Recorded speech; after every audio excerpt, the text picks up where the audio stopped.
Turn out the lights and lock the doors. Here come the stars that had us shaking in our seats and screaming for more. From the good, I'm your friend to the end. to the bad, to the just plain evil. These silver screen psychos had us hooked with each and every scare. Scaring you? You're not scared. It's time to track down horror's most memorable heroes and unforgettable villains. Find out what happens when the screaming finally comes to an end. Ooh. See who's using their Scream Queen experience behind the lens. And like, kind of victim-y, but happy about it. I mean, you know, kind of happy victim. Who's got very eclectic taste. Dad, I'm scared. Stop. Who's living it up out of the light. I am luxuriating in getting my hair done. And who's finally picking on someone his own size. Oh, this guy's angry. Uh-oh. Look out behind you. This is VH1's Where Are They Now? Horror movie stars. Come and play with us, Danny.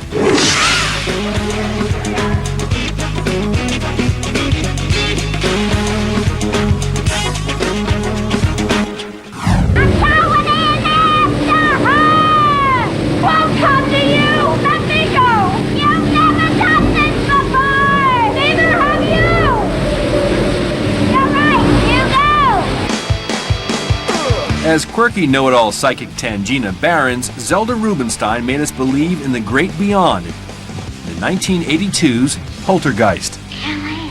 Callan. What was hard to believe was that the film was Zelda's acting debut. Before hitting the screen, she spent 22 years working at a blood bank. But at 47, Zelda realized she had to tap a new vein. Within weeks, she'd gone Hollywood, landing a voiceover gig in the Flintstones Comedy Hour. Zelda hung around Bedrock for 2 years before her 4'3" frame and distinctive voice made Poltergeist's producers take notice. The film was a monster hit, and overnight, Zelda was a full-on celebrity. 2 Poltergeist sequels and guest spots on shows like Picket Fences and films like 16 Candles proved she was no flash in the pan. Oh, I need a drink. In 5 years, she had gone from the blood drive to rodeo drive. Life was good. So where is Zelda Rubinstein now? I am luxuriating in getting my hair done. Still a dynamo at 70. Zelda's spending her golden years living large in LA. There's not a lot of vanity existing within this frame, but I do like to look good when I'm going on camera. When she's not pampering herself, this cordon bleu trained chef spreads the wealth, whipping up some magic in the kitchen. It's apple banana curry, and I like calling it ABC. Everybody has to eat, you might as well eat well. Oh, it's absolutely passionate, and it crosses all boundaries. Speaking of passionate, Zelda's just wild about her best friend, 30 years her junior. I have the best of fortune to live with a marvelous man named David. He is so helpful and easy to live with and easy on the eye. And dinner is served. When things aren't heating up in the kitchen, Zelda puts her famous face to work, helping out a number of worthy causes. I'm very involved with the Blind Children's Center in Los Angeles. That's a marvelous place to learn to be comfortable as a blind person. As this former silver screen mystic looks back at her own life, she likes what she sees. I'm very happy I made the decision to take the chances I took. And I would have been happy even if they didn't turn out. I would have been happy making the effort. This house is clean.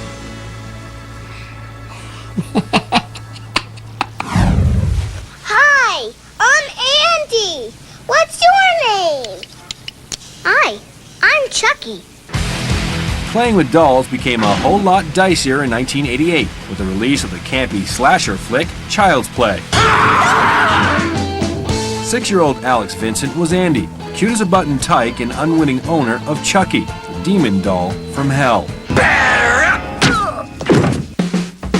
Alex wasn't new to the Hollywood scene. Before getting mixed up with a knife-wielding plushie, Alex was a classic commercial kid. Well, every time you buy any sandwich, fries, and a drink at Hardee's, you can get one of the babies for only $2.49.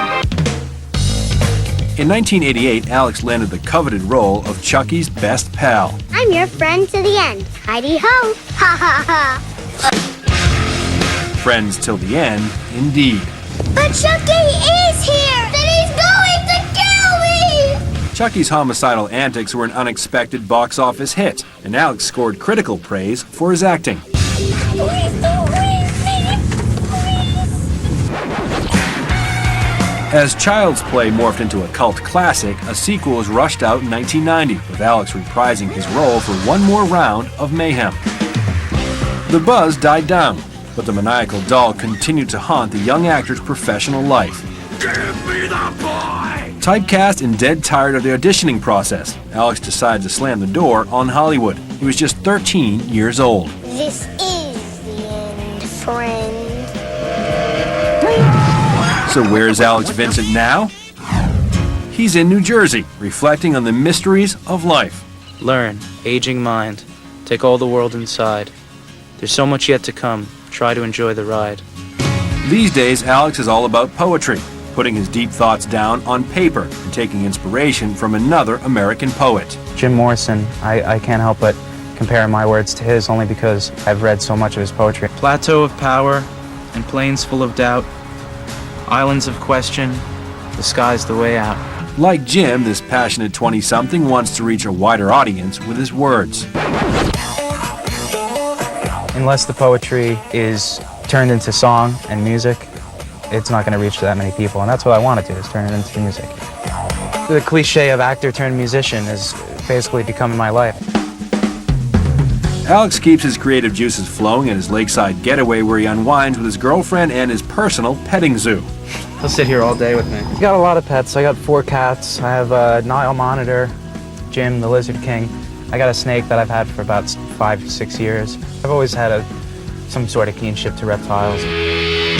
As for Chucky, making a film about a psychotic doll may not sound like fun, but for Alex it was, well, child's play. It wasn't a scary situation. It wasn't, I was surrounded by the people that created the doll and control the doll. Never once threw my dolls out thinking they'd come to life. In fact, you might say he's got a soft spot for the doll that started it all. I don't have anything against this little guy. He bought my house for me. He's been a source of intrigue in my life, so I can't blame him. But I would have kicked the hell out of him if I had to do it over again. Coming up, Miko Hughes leaves the cemetery for another deadly playground. I'm pinned down! It's a total guy thing. It's like a survival thing. And Candyman Tony Todd works off the effects of his sweet tooth. This is why I'm an actor. I'm a workout enthusiast. You gotta take control of whatever you can take to elongate this lifespan. Plus, Come and play with us, Danny. those creepy Shining twins share their secret to success. When we talk together, people still find it a bit freaky. But first, which of Hollywood's sexiest and most sought-after stars got their start together in a horrific box office flop before making it big? Was it Julia Roberts and George Clooney, Renee Zellweger and Matthew McConaughey, or Ashley Judd and Hugh Jackman? Find out when Where Are They Now? Horror Movie Stars returns. Log on to VH1.com to check out exclusive photos and interviews. Which of Hollywood's sexiest and most sought-after stars got their start together in a horrific box office flop before making it big? Was it Julia Roberts and George Clooney, Renee Zellweger and Matthew McConaughey, or Ashley Judd and Hugh Jackman? The answer? Touch me. Renee Zellweger and Matthew McConaughey. That's a good answer. That's a good answer. Before Renee blew through the windy city of Chicago and Matthew worked his charm in How to Lose a Guy in 10 Days, these Texas natives had the Lone Star State buzzing. The 1994 slasher sequel, Return of the Texas Chainsaw Massacre. How fucking simple can you get? Stop, you're scaring me. Scaring you? You're not scared. It wasn't the first time their paths crossed on the road to stardom. In 1991, future Golden Globe winner Renee was majoring in English at the University of Texas, while Matthew was earning his degree in film. After graduation, both stars appeared in the 1993 stoner flick Dazed and Confused. A year later, they landed their first lead roles and returned in the Texas Chainsaw Massacre. You don't f***ing believe this, do you? Oh, God, what are you gonna do to me? The film received a limited opening, but 3 years later, producers re-released it with a new title, Texas Chainsaw Massacre: The Next Generation, hoping to cash in on the star's newfound success. But not even their fame could keep the sequel from being dead on arrival. The film was a box office flop, twice. Come and play with us, Danny. Horror fans received a double dose of terror Forever and ever. when Louise and Lisa Burns teamed up in Stanley Kubrick's iconic creep show, The Shining. These British-born twins weren't always such a fright. From the get-go, little Louise dreamed of the spotlight. It wasn't long before she convinced Lisa to follow her into the biz. At age 10, they landed their first role in the British TV drama, Kids. Mary, Mary, quite contrary. Soon after, the Burns twins caught the eye of the great Stanley Kubrick during open auditions for The Shining.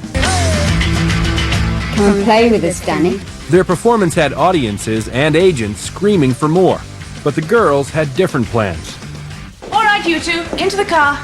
They walked off the set and into the classroom. So where are Lisa and Louise Burns now? You have to lean forward, Louise. It's like skiing. Lean forward. I don't ski either. They're as close as ever, living in London and still dragging each other into new adventures. To go ice skating is quite challenging. My ice skating is hanging around the edges and maybe 2 steps on the rink and then hang around the edge a bit more. Fortunately, their work days aren't quite so treacherous. I'm an IT manager. I manage a help desk. I negotiate licenses for pieces of intellectual property. It's very boring. Incredibly boring. When things get too dull, these twins can always turn to each other for entertainment. I think you're very sharp and witty sometimes. Oh, that's so nice. She's my only fan. That's not true. Of course, she does have to be. She's an identical.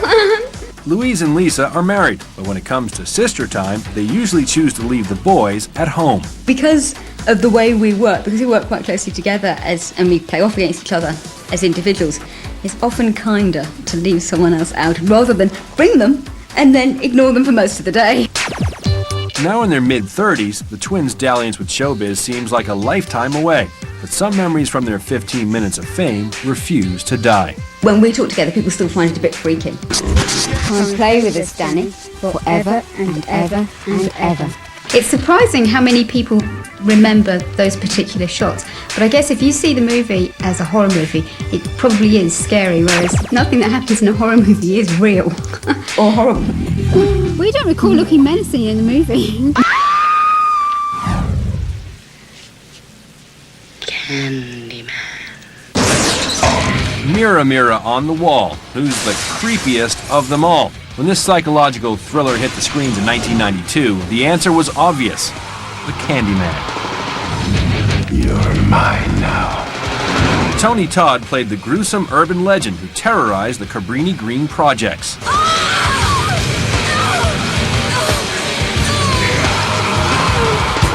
But Tony's career didn't always have such a sugar buzz. This trained actor started out trying to inspire as a teacher with an inner-city theater troupe. Driven by his students' passion and commitment, Tony took aim at primetime. Before long, he had scored roles in shows like Night Court and MacGyver with budding star Cuba Gooding Jr. Get him out! He doesn't speak Swahili. He must be a mountain tribesman. Shoot him. No, wait! He speaks English. He must be a spy.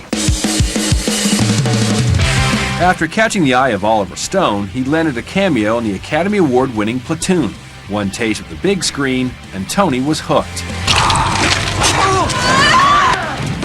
He hit the audition circuit searching for his big break. Enter the Candyman. Be my victim. The film was a summertime scream, terrifying teens all over the country. Tony had gone from head of the class to center stage. Life was sweet. So where is Tony Todd now? Hollywood wide. He's hitting the gym. In his late 40s, the former Candyman isn't about to go soft anytime soon. Oh no, that's a bad one. I'm a workout enthusiast. You got to take control of whatever you can take to elongate this lifespan. This is why I'm an actor. The marathon sessions at the gym help Tony keep his strength up for his other hobby, shopping. So where else do actors go to get this stuff but, prop store? I live for furniture, so one of the things I do all the time is to go shopping for like really weird stuff. Dad, I'm scared. Stop. I go to garage sales, I go to estate sales. I'm a pack rat. That's what I do on the weekends. On weekdays, Tony returns to his true passion, acting, recharging his creative batteries live on stage in Los Angeles. Theater is immediate, it's honest, it's passionate. A good role just gets under your skin. No matter where his career takes him, Tony will always be grateful for the hand he's been dealt in life. Candyman, all that stuff is the luck of the draw. These are the cards that I've been dealt. So having seen the cards, I'm not a loser, so hopefully it will continue to be a great game. So I'm gonna go now. Thank you for inviting me into your life. I hope it was interesting. Coming up, this nightmarish duo gets fashionable with some sharp accessories of their own. Come here, let me put this on you. This little tiara. Tuesday had started doing these clear band toe rings, and she showed, and I was like, oh my gosh, those are so cute. And Gunnar Hansen relives the horror of his days as Leatherface. It was one of the most miserable experiences of my life. We sat in 100-degree weather every day. I think part of the reason everyone's so angry and miserable and unpleasant in the movie is because that's how we were feeling. Plus, Halloween 4's Ellie Cornell passes on lessons from the slasher biz. And like, kind of victim-y, but happy about it. It's kind of everything you want to know about what sexy gals are up to right now on television and the film. But first, Robert Englund has been cutting it up at the box office as Sleepy Time psycho Freddy Krueger for nearly 20 years. But he's about to face another silver screen badass. Find out who and where they now horror movie stars returns.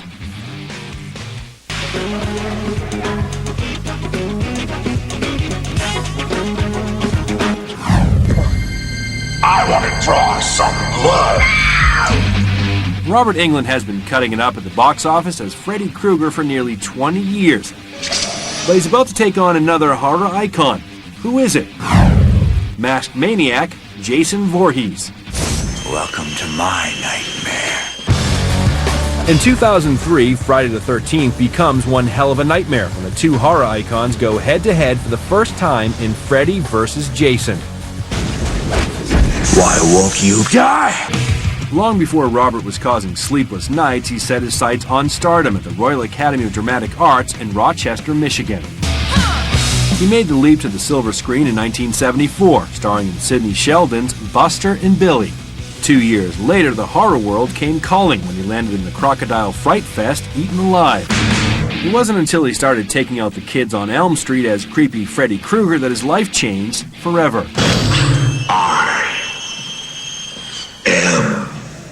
Eternal. Since its debut in 1984, the original Nightmare on Elm Street has spawned 6 sequels, and the series has grossed more than $260 million worldwide. The franchise has also made Robert one of horror's hugest stars, proving that dreams do come true even if they're nightmares. Miss me? Die. Son of a bitch! Psycho Michael Myers left Jamie Lee Curtis behind for some new blood. When he stalked babysitter Ellie Cornell in 1988's sequel, Halloween 4, The Return of Michael Myers. Babysitting was never so hard. Acting hadn't always been such a nightmare for this drama queen. After earning a theater degree, Ellie hit the Hollywood circuit, landing bit parts on shows like 30-something and films like Married to the Mob. But her feature film breakthrough in Halloween 4 made 20-something Ellie a face to remember.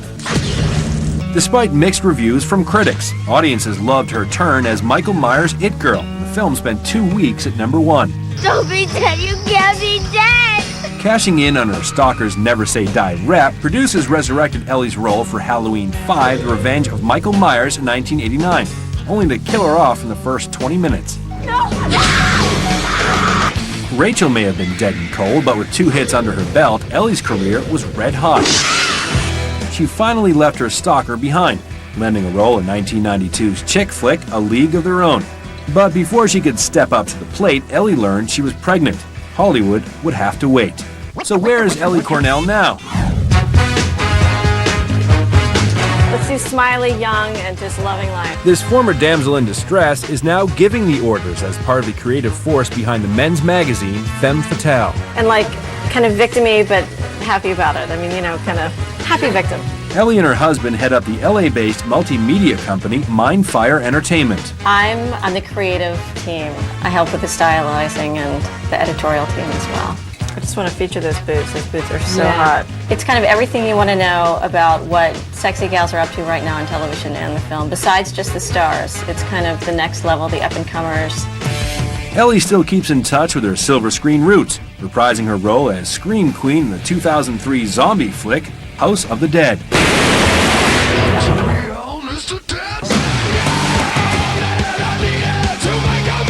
The character is so strong. She reminds me a lot of Sigourney Weaver in Aliens, just a gun-toting, ass-kicking babe.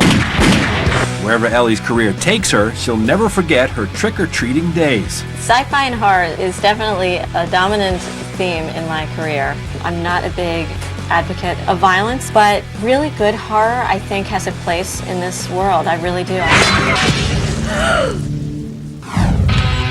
Silent but deadly, Gunnar Hansen made his point with power tools as Leatherface, the man with a mask of human flesh in the 1974 classic, The Texas Chainsaw Massacre. Homicidal maniacs were never quite the same.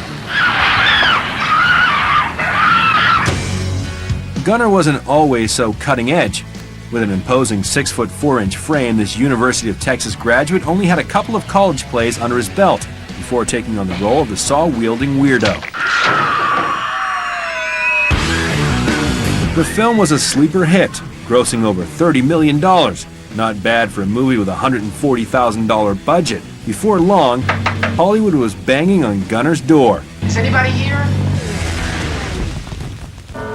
Looking to cash in on his creepy rep, Gunnar signed on for another blood and guts role in 1976's The Demon Lover. Well, where do I find out about these bad groups, Prof? That would be difficult. The practitioners of evil aren't exactly listed in the yellow pages. But the film was a flop. Fed up with the lame Hollywood scene, Gunnar hung up his tools and headed east. So where is Gunnar Hansen now? The throat's still there. He's found refuge from the meat grinder of showbiz on the coast of Maine. Here on Mount Desert Island, Gunnar wields a different kind of weapon. I got a camera when I was about 8, and I've been taking pictures since then, really. I have to confess, I'm not really very interested in beautiful pictures. I mean, that's one reason why I'm interested in shooting rocks lately. Rocks aren't the only victims of Gunnar's artistic eye. Most days he can be found cutting and slashing in the edit room. I'm in the middle of a documentary now about relations between the white and Indian communities in Maine. I think probably my involvement with film in documentary work really stems from my interest in writing about places and writing about an environment. 29 years later, Gunnar's still haunted by his Texas Chainsaw Massacre days. It was one of the most miserable experiences of my life. We sat in 100-degree weather every day. I think part of the reason everyone's so angry and miserable and unpleasant in the movie is because that's how we were feeling.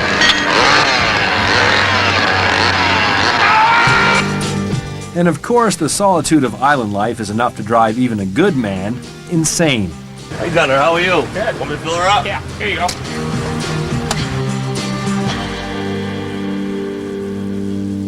Coming up, Pet Sematari's Miko Hughes puts a new spin on life. I'm getting into the DJ thing because I can support myself with that while I pursue the acting, and that's really flexible. And I can get up and right away, Professor! Fright Night's Jonathan Stark just kills on stage. I come up with a lot of different characters and stuff like that. It keeps me fresh. Plus, love it. Elm Street's Tuesday Night and Lisa Wilcox cater to the hip Hollywood crowd. We do have a lot of celebrity clients, which is really cool. Jennifer Aniston, Drew Barrymore, Kelly Preston. There's so many, and we're so fortunate. But first, they're at the top of Hollywood's hot sheet.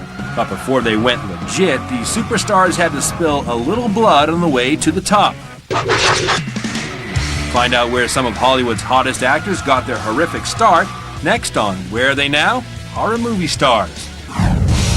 Log on to VH1.com to check out exclusive photos and interviews from this episode of Where Are They Now?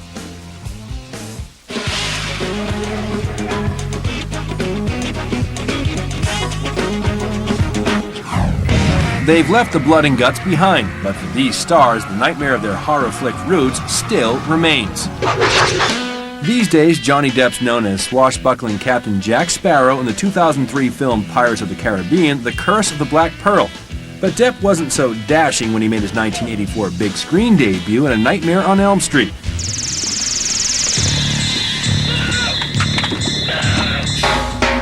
His character got the axe, but thanks to the film's success, Depp's career took off. Emmy winner Jennifer Aniston is best known for playing Rachel Green on the monster hit Friends. But before she earned award show gold and nabbed hunky husband Brad Pitt, Jennifer was jonesing for a different kind of gold, 1993's Leprechaun.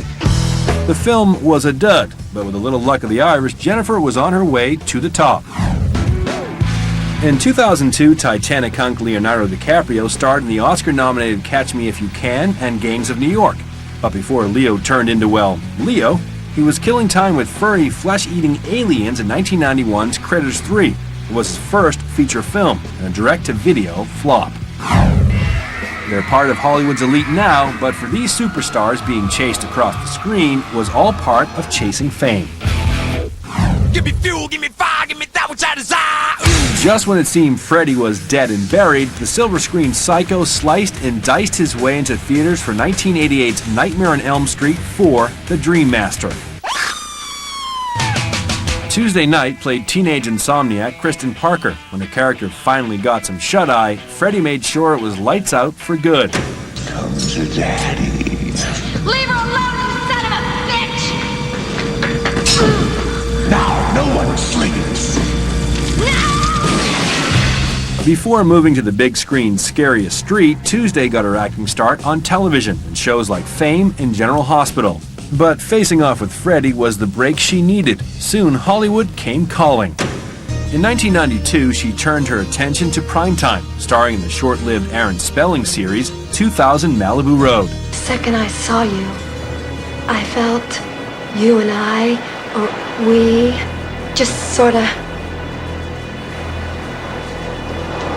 I think I'm gonna puke. After just one season, the axe fell, and Tuesday went back to the nightmare of the audition circuit. So where is Tuesday Night now? You ready? Okay. Here goes.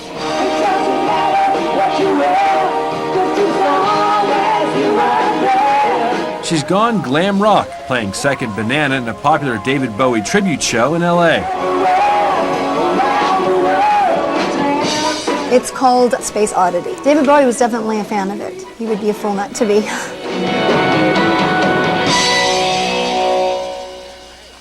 Tuesday hasn't given up on acting. I'm ready for my close-up, Mr. Janelle. Fans can catch her in the independent film Theory of the Leisure Class. Yes. Babies. Mama loves you. I played this part of a woman who is basically accused of murdering her children. I wanted to play something that said, hey, look, I know what I'm doing and I can act. She's also rubbing elbows with Tinseltown's A-list in the Billy Bob Thornton-directed Daddy and Them. It's with Ben Affleck and Billy Bob Thornton. I felt so lucky. I was pinching myself going, should I'm in this movie? Because everyone around me is so, huge and so talented. 15 years after her on-screen demise, Tuesday hopes to one day get another shot at Freddy. I didn't want to die in the film, of course, but I knew they'd bring me back. So you always get brought back. Bye. See you in the movies. Welcome to Wonderland, Alice. While Tuesday was easy pickings for Freddy, not every shrieking blonde was such a pushover.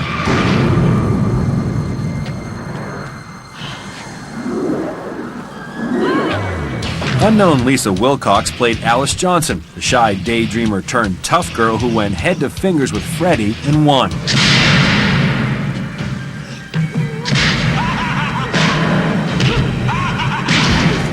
Lisa got her start with a bit part in 1984's low-budget cheerleading spoof, Gimme an F. Guest spots on shows like Hardcastle and McCormick and Divorce Court followed before she landed in Elm Street 4. The movie killed at the box office, and Lisa's star was on the rise. A year later, she was back, facing off with a razor-fingered nemesis for Nightmare on Elm Street 5, The Dream Child. I know exactly what you're up to. I thought I was up to,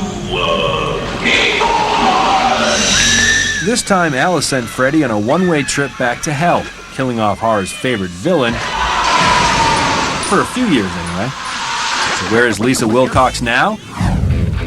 All right, Lisa speaking. This psycho killer has turned entrepreneur with some help with an old friend from the neighborhood. So come in here for me. I want to show you some stuff I did. In 2000, Lisa teamed up with Elm Street co-star Tuesday Knight to launch a line of jewelry called Toe Brights. Tuesday had started doing these clear band toe rings, and she showed, and I was like, oh my gosh, those are so cute. So she said, you know, well, maybe I'll invest in it and we'll do it together, and just sort of took off. Love it. Their fun, funky styles are a big hit with the hip Hollywood crowd. We do have a lot of celebrity clients, which is really cool. Jennifer Aniston, she's wearing the gold shell with pearl. Angelina Jolie likes the big, giant chokers. There's Laura Dern, Drew Barrymore, Rosanna Arquette, Kelly Preston. There's so many, and we're so fortunate. Come here, let me put this on you. This little tiara. It's very cute on Lisa's head. It's such a pleasure to do what I love doing. It's very fun.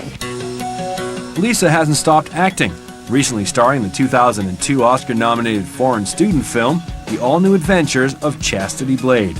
Take my hand! It's a 30-minute short, and I read it, loved it, had to play it. How is your bomb going to explode? You've miscrossed the blue and gray wires. Juggling two careers is tough, but Lisa's most important gig is at home. I am now a mother of 2 boys. If I get recognized somewhere, they always look at me like, wow, it's true. You really did something on TV or whatever, you know. So it's very charming to see their reaction. That was a workout. Lisa hasn't been on Elm Street since 1989, but she's still watching her back, just in case Nightmare producers come calling again. I've now become obsessed with, they're going to have to get me into another one, because they're going to have to kill me, okay? And how am I going to die? What do we have here? Vampire killers? I feel so good! I feel so numb, yeah! Newcomer Jonathan Stark found a role he could really sink his teeth into as vampire bodyguard Billy Cole in the cheeky 1985 horror flick, Fright Night. Jonathan was used to cutting it up. A stint with the famous improv troupe The Groundlings left him with dead-on comic timing. After guest spots on shows like Moonlighting and Cheers, soon everyone in Hollywood knew his name. He can make any drink known to man. Was that right? Try me. Okay, moonbeam. With or without curacao? Serendipity, neat. That only comes with ice. Saddleback. Onion or olive? Both. Stick them in your nostrils. In 1985, Jonathan scored his first feature film role in Fright Night, taking his career and his acting to the next level. Never what you wanted to be. The film opened to rave reviews, and Jonathan's future in the biz looked bright. But a series of forgettable fright flicks like Project X and House 2: The Second Story forced him back into the terrifying world of bit part auditions. Frustrated, he gave up on acting altogether. So where is Jonathan Stark now? I can't get up! I can get up! Right away, Professor! This former Fright Nighter is hamming it up with his LA-based improv group, the Transformers. And I kind of speak off the top of my head, and I come up with a lot of different characters and stuff like that. It keeps me fresh. Oh my God, I'm in hell! Lisa Kudrow was originally in our group, and we have a lot of writers in it. Jonathan's other passion is writing. In 1997, he snagged an Emmy for the groundbreaking coming-out episode of Ellen. Don't ever let anybody make you feel ashamed of who you are. Writing isn't Jonathan's only gig. These days, he does it all, as creator and executive producer of the hit sitcom, According to Jim. It's really fun, and I'm liking it. And the writing end is much easier than the acting end. Outside of work, Jonathan plays to an even more important audience. Okay, now you're gonna see the good stuff. hanging out with his daughters Ruth and Grace and his wife of 11 years, Linda. They think I'm funny. They say, Dad, you're really nuts. You're really crazy. And in the Stark household, the curse of the vampire refuses to die. Show your teeth. There you go. See, that's all we do. We just sit around and wear those teeth. You want to know where I am now? This is it. This is really it. Coming up, Pet Semetary's Tiny Terror wonders where it all went wrong. When I watched that, I was really cute. What the hell happened, right? Guess who? This future star's lung power earned her the title of Hollywood Scream Queen. Was it Sissy Spacek, Jamie Lee Curtis, or Susan Sarandon? Find out when Where Are They Now? Horror Movie Stars continues.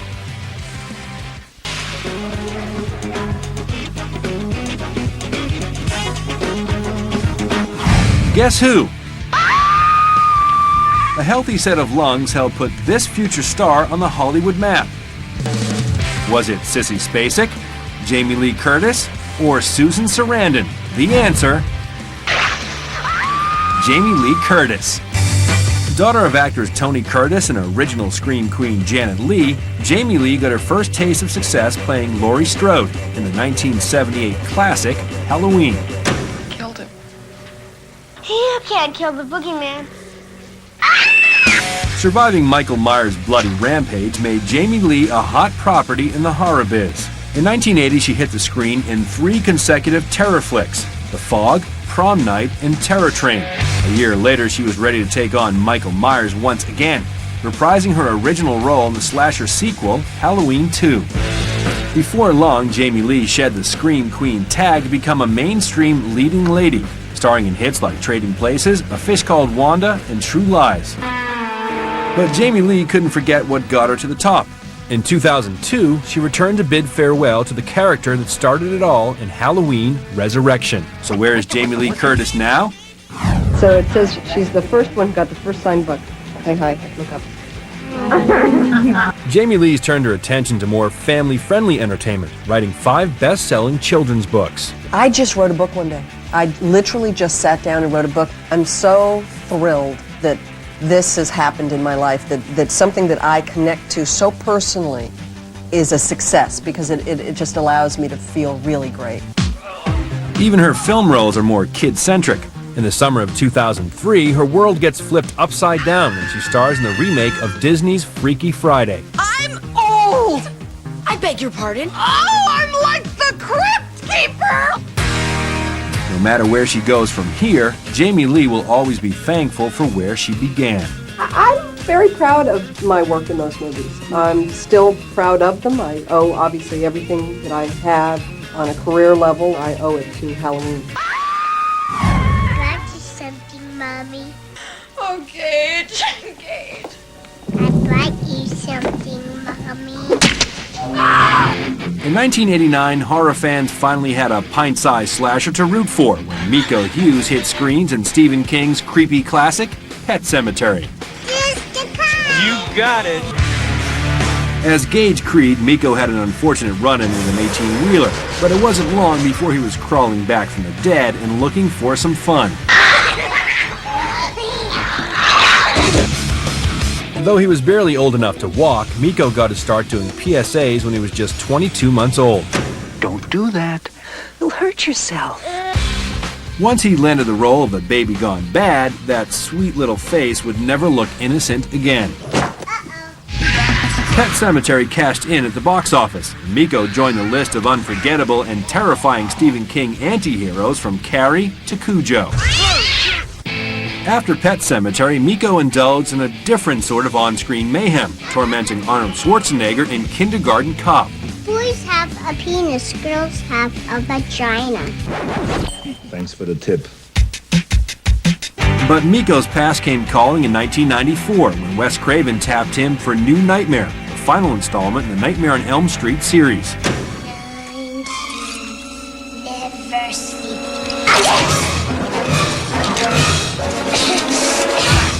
With over 25 television and film roles under his cute little belt, Miko decided to take some time to be a kid. So where is Miko Hughes now? He's keeping busy with a hair-raising hobby, tending to 30,000 bees in his backyard.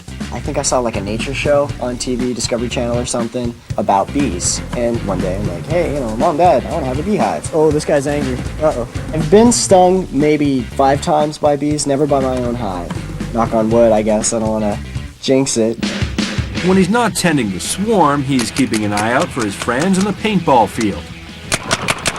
I'm pinned down! It's a total guy thing. It's like a survival thing. Who's better at this than the other team? Take a look at that. Bam! He's not even 20 years old, but Miko's already looking out for his future, working on a plan B just in case the acting thing doesn't pan out. Getting into the DJ thing because I can support myself with that while I pursue the acting, and that's really flexible. If Miko gets nostalgic for his horrific past, he doesn't have to go far to relive it. He managed to get his hands on the entire playground from his last slasher flick, New Nightmare. They were originally going to tear it down, so I said, well, hey, we've got 10 acres. We'll save you the money to haul it to the dump if you just let us take it. And of course, Miko will never forget his pet cemetery days. When I watched that, I was really cute. Like, what the hell happened, right? Man, it ain't worth it over a stupid kite.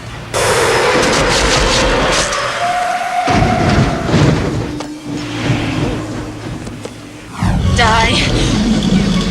Son of a bitch! When the lights went down, they powered up for action.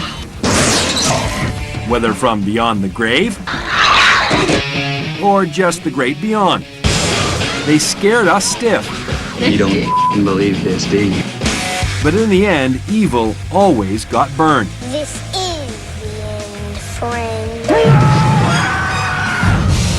Sure, the nightmare may be over, This house is clean. and the power tool's out of gas. Fill her up. Yeah, here you go. But these horror stars still know how to keep us on our toes and get our attention. Yeah, we're looking at you go, baby, go.